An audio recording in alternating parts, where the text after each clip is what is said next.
تراویح کی کا جو پس منظر ہے وہ بیان کر دینا چاہتا ہوں۔ دیکھیے، جیسا کہ ہم نے خطبے میں بھی دیکھ لیا، اللہ نے قیام اللیل جو ہے اسے فرض نہیں ٹھہرایا، تطوع۔ قرآن مجید میں بھی اس کا کوئی ذکر نہیں، احادیث میں اس کی تشویق و ترغیب پوری موجود ہے۔ ایک اور حدیث بھی ہم بعد میں پڑھیں گے اس پر۔ اس کا پس منظر کیا تھا کہ اس کو چھوڑ دیا گیا۔ اب ظاہر بات ہے مسلمانوں میں کمزور بھی ہیں، مسلمانوں میں وہ مزدوری کرنے والے بھی ہیں، روزہ تو فرض ہے ان پر، چاہے مئی کا مہینہ ہے اور گندم کاٹنی ہے، روزہ تو پھر بھی رکھنا ہو، یہ سب کچھ،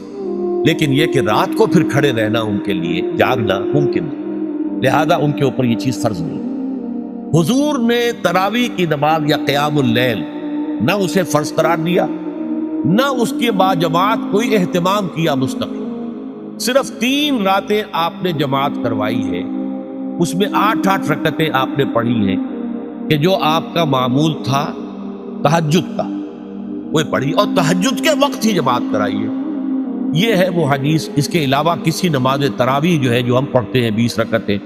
عشاء کے ساتھ متصل، اس کا کوئی ذکر نہ دور نبوی میں ہے نہ دور صدیق اکبر میں ہے۔ یہ دور حضرت عمر کی خلافت میں ہوا ہے، اور ہم نہیں کہہ سکتے کتنے سال کے بعد ہوا ہے۔ حضرت عمر رضی اللہ تعالیٰ عنہ کی خلافت کا دور جو ہے وہ تو 10 برس ہے،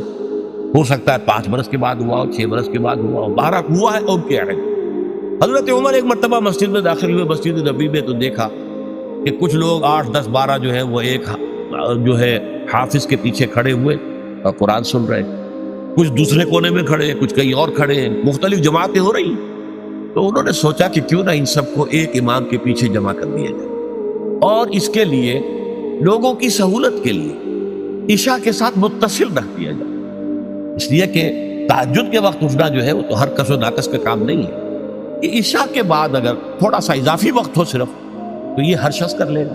مزدور بھی کر لے گا۔ لہذا آپ نے یہ نظام تجویز فرمایا کہ عشاء کے متصل بعد 20 رکعت نماز پڑھی جائے اور ایک امام کے پیچھے پڑھی جائے۔ یہ گویا کہ اجتہاد ہے حضرت عمر رضی اللہ تعالی عنہ، اس کو آپ نے خود بدعت بھی قرار دیا، لیکن بدعت حسنہ۔ بدعت کس اعتبار سے؟ لغوی اعتبار سے، نئی بات، اس لیے کہ حضور کے زمانے میں نہیں تھی، تو یہ اس طریقے سے ایک نئی بات ہے۔ لیکن یہ بات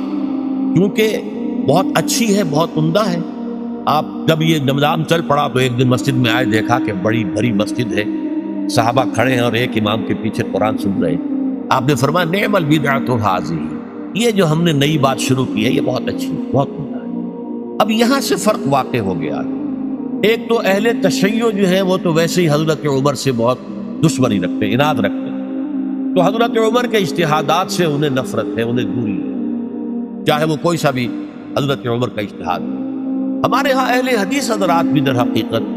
حضرت عمر یا کسی اور خلیفہ راشد کے فعل کو وہ سمجھتے ہیں کہ یہ ایگزیکٹو آرڈرز ہیں، یہ ہمیشہ کے لیے نہیں۔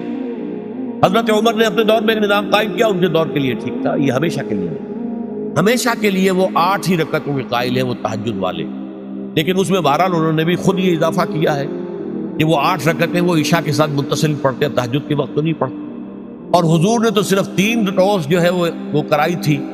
جماعت، وہ لوگ 30 دن یا 29 دن پڑھ رہے ہیں، تو اضافہ تو انہوں نے بھی کر دیا، تو نظام میں تبدیلی تو ہو گئی۔ لیکن اہل سنت جو کہلاتے ہیں، ہمارے جو 4 جو ہیں، جو ہمارے مسلک ہیں، حنفی، مالکی، شافعی، حنبلی، ان کا اتفاق ہے اس پر حضرت عمر کا، کیونکہ ان کے سامنے اصول یہ ہے کہ حضور نے فرمایا علیکم بسنتی وسنت الخلفاء الراشدین المہدیین، تم پر لازم ہے کہ میری سنت کو پکڑو مضبوطی کے ساتھ، اور میرے خلفاء راشدین مہدیین جو ہیں ان کی سنت کو پکڑو۔ اس اصول سے یہ چاروں فقہ جو ہیں حضرت عمر کے اجتہادات جو ہیں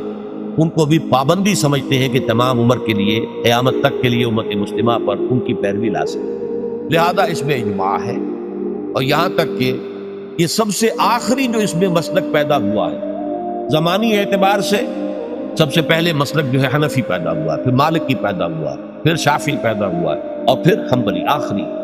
اور امام احمد ابن حنبل بہت بڑے محدث بھی ہیں، مسند احمد ابن حنبل جو ہے وہ بہت بڑی کتاب ہے، بہت اہم کتاب ہے، جامع کتاب ہے، تو ان کے ہاں بھی 20 رکعتیں، چنانچہ حرمین شریفین میں، سعودی عرب میں، مکے اور مدینہ منورہ میں جو نماز تراویح ہوتی ہے اس کی 20 رکعتیں،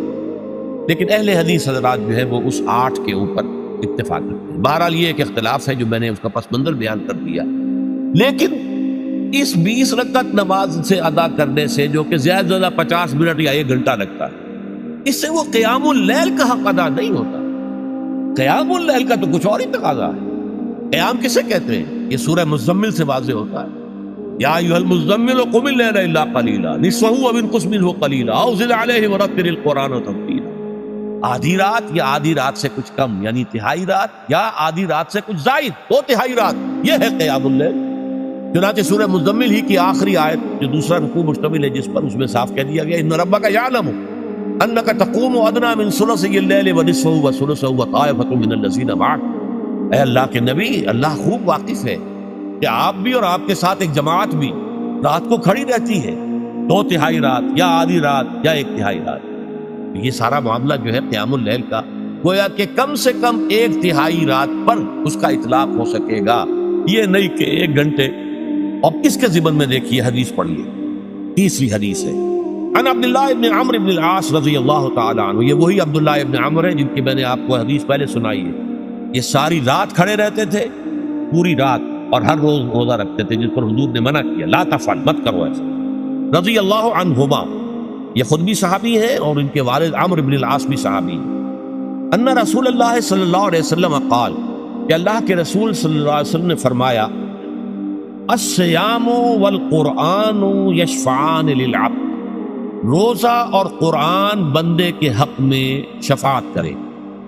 یقول الصیام، روزہ یہ عرض کرے گا اللہ کی جناب میں، اے رب پروردگار، انی منعتہ الطعام والشہوات بالنہار، میں نے تیرے اس بندے کو دن کے دوران کھانے پینے سے اور اپنی شہوت کا تقاضا پورا کرنے سے روکے رکھا، یہ میری وجہ سے روکا رہا، تو میری شفاعت اس کے حق میں قبول فرما، فشفعنی فیہ، میری شفاعت اس کے حق میں قبول فرما۔ ویقول القرآن، قرآن کیا کہے گا، منعتہ النوم باللیل، میں نے اسے رات کے وقت سونے سے، نیند سے روکے رکھا، فشفعنی فیہ، تو اس کے حق میں میری شفاعت قبول فرما۔ حضور فرماتے ہیں فیشفعان، ان دونوں کی شفاعت قبول کی جائے گی۔ یہ ہے قیام اللیل۔ یہ قیام اللیل صرف تراویح کی نماز سے جو پڑھ لی جاتی ہے، اور ہمارے ہاں تو یہ ہے، وہاں کم سے کم یہ تو تھا، صحابہ کرام کھڑے ہوتے تھے تو جو قاری پڑھ رہا ہوتا تھا وہ ان کے دل میں اترتا جاتا تھا، اس کا مضمون اور مفہوم جو ہے ان کو معلوم ہے، لہذا وہ اس کی زبان سے نکلا ہوا ہر لفظ ان کے قلب کی گہرائیوں تک اتر رہا ہے۔ یہاں تو یہ ہے پیرٹ لائک حافظ ہے، اسے خود پتہ نہیں میں کیا پڑھ رہا ہوں، اکثر حفاظ جو ہیں وہ عالم تو نہیں ہوتے، اور جو سن رہے ہیں انہیں کچھ پتہ نہیں ہم نے کیا سنا، تو ٹھیک ہے، کم سے کم ثواب کو انہیں ملے گا جب انہوں نے وقت نکالا ہے، 1 گھنٹہ ہی اضافی صحیح، لیکن بہرحال اس کا وقت انہوں نے نکالا ہے، محنت کی ہے، کھڑے رہے ہیں، ثواب ملے گا۔ لیکن جو مقصد ہے وہ حاصل نہیں ہوتا۔ اس مقصد کے حصول کے لیے اول تو قیام اللیل کی کم سے کم مدت 1/3، اگر کوئی شخص فرض کیجئے کہ اس کے ہاں کوئی اور انتظام نہیں ہے، جیسا کہ ہمارے ہاں ہم نے انتظام کیا ہے، بڑے بڑے شہروں میں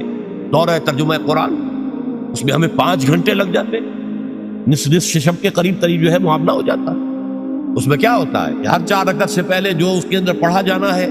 حصہ قرآن کا، اس کا پہلے ہم مطالعہ کرتے ہیں بیٹھ کر، ترجمہ اور کچھ موٹے موٹے نکات کی جو ہے وضاحت، پھر کھڑے ہو گئے اور قاری صاحب کے پیچھے 4 رکعتوں کے اندر وہ 4 رکوع یا جتنے بھی ہیں پڑھ لی، سن لیے، پھر بیٹھ گئے 4 کے بعد، پھر اگلی 4 رکعتوں کے اندر جو کچھ پڑھا جانے والا ہے اس کا ترجمہ، اس کی تفہیم ہو گئی، پھر کھڑے ہو گئے، پھر سن لیے۔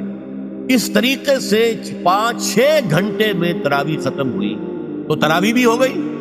حضرت عمر کے اجتہاد پر عمل بھی ہو گیا، 20 تراویح ہو گئی، لیکن یہ ہے کہ اس کے ساتھ جو اصل غرض و غایت ہے قیام اللیل کی، وہ بھی حاصل۔ یہ ہم نے 17 سال پہلے شروع کیا تھا یا 18 سال پہلے، اور وہ انشاءاللہ اللہ کے فضل و کرم سے اب چل رہا ہے، بڑے بڑے شہروں میں ہو رہا ہے۔